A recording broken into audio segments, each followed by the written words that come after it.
On versus in, অর্থাৎ on কোথায় বসে এবং ইন কোথায় বসে। এই অন আর ইনের কনফিউশন আজকে আমরা ক্লিয়ার করব। দেখো, অন যেসব যানবাহনের মধ্যে হাঁটাহাঁটি করা যায় তাদের মধ্যে বোঝাতে অন বসে, যেমন on the bus, on the train. বাসের মধ্যে এবং ট্রেনের মধ্যে তো হাঁটাহাঁটি করা যায়, এজন্য তার আগে বসবে অন। আর ইন যেসব যানবাহনের মধ্যে হাঁটাহাঁটি করা যায় না তাদের মধ্যে বোঝাতে ইন বসে, যেমন in the car, in the taxi. এবার দেখো,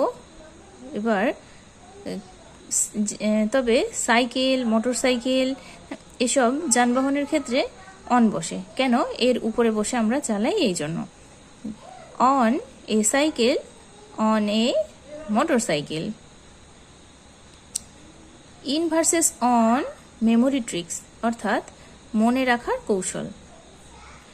বড় গাড়ি বোঝাতে বড় গাড়ির আগে অন বসে, ছোট গাড়ির আগে ইন বসে, এবং সাইকেল ও বাইকের আগে অন বসে। তাহলে তোমরা কমেন্টে জানাও তো, এই যে অ্যারোপ্লেন, এর আগে কি বসবে?